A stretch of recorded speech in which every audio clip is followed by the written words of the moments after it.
عثمان غازی کو عثمان اول بھی کہا جاتا ہے۔ یہ اس عظیم شخص کی کہانی ہے جس نے اپنی زندگی میں ایک سلطنت کی بنیاد رکھی اور قیادت کی مثال قائم کی۔ جدوجہد کی ایک اور مثال اوغل غازی کے قبیلے کی ہے، جو عثمان کے قبیلے کے سربراہ کے بیٹے تھے اور بازنطین سرحد کے قریب سلجوقی سلطان کے زیر اثر اناطولیہ کے شہر سوغیت میں رہتے تھے۔ عثمان کو سلجوقی سلطنت کے زوال، ترکوں کے عروج اور بازنطین طاقت کی کمزوری جیسے مسائل کا سامنا تھا۔ عثمان کی زندگی محبت اور جنگ کا امتزاج تھی۔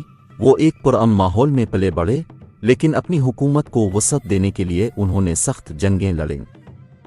عثمان نے بازنطین حکمرانی کو کمزور کرنا شروع کیا اور چھوٹے آزاد ترک صوبوں پر قبضہ جما لیا۔ عثمان نے 1299 میں سلجوقی سلطان سے آزادی کا اعلان کیا، جو سلطنت عثمانیہ کی بنیاد رکھنے کا اہم ترین لمحہ تھا۔ اس کے بعد عثمان کی فوجیں بازنطین علاقوں اور کمزور سلجوقی حکومت کے خلاف جنگوں میں مصروف رہے۔ عثمان کی جنگی حکمت عملی میں روایتی ترک قبائلی جنگ اور جدید فوجی تدابیر کا امتزاج شامل تھا۔ وہ گوریلا جنگی حربے استعمال کرتے تھے اور اپنی متحرک افواج کے ذریعے بازنطین علاقوں پر اچانک حملے کرتے تھے۔ عثمان نے بلیچک عینی شہر اور دیگر قلعوں پر قبضہ کر کے اپنی طاقت کو مزید مضبوط کیا۔ عثمان غازی کی ایک بڑی جنگی کامیابی بازنطین قلعوں پر کامیاب محاصرے تھے۔ ان کی افواج نے مقامی زمین نقل و حرکت کی مہارت اور بازنطین دفاعی کمزوریوں کو مد نظر رکھتے ہوئے جنگی منصوبے تیار کیے۔ ان کی فتوحات نے بازنطین سلطنت کی کمزوری کو مزید آشکار کیا اور عثمان کے لیے طاقتور سلطنت قائم کرنے کا موقع فراہم کیا۔ عثمان غازی نے صرف فوجی فتوحات پر انحصار نہیں کیا بلکہ ایک مضبوط اور منظم ریاست بنانے پر بھی زور دیا۔ ان کی حکومت اسلامی اصولوں پر مبنی تھی، جس میں انصاف، رواداری اور مقامی روایات کا احترام شامل تھا۔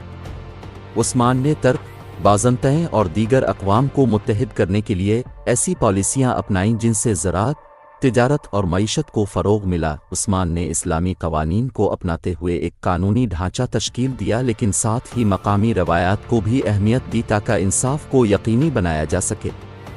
بے پرنسپلٹی کا تصور عثمان کے ریاستی نظام میں کلیدی حیثیت رکھتا تھا، جس کے ذریعے ترک قبائل ایک منظم سوسائٹی میں ڈھلنے لگے۔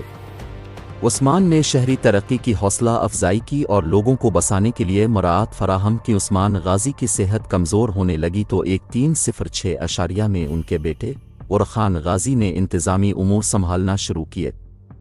1326 میں عثمان غازی کا انتقال ہوا، لیکن ان کے بیٹے اورخان غازی نے عثمانی سلطنت کو مزید وسعت دی اور نیکومیڈیا اور ادرنا جیسے اہم شہر فتح کی۔ عثمان غازی کی زندگی اور حکمت عملی نے 600 سال تک قائم رہنے والی ایک عظیم سلطنت کی بنیاد رکھی۔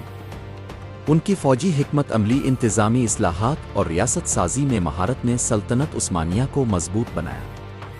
عثمان نے ایک چھوٹے قبائلی نظام کو ایک وسیع اور منظم سلطنت میں تبدیل کر دیا۔ سلطنت عثمانیہ تاریخ کی سب سے طویل اور بااثر سلطنتوں میں شمار کی جاتی ہے، اور عثمان غازی کا ورثہ آج بھی ایک عظیم قیادت کی علامت کے طور پر زندہ ہے۔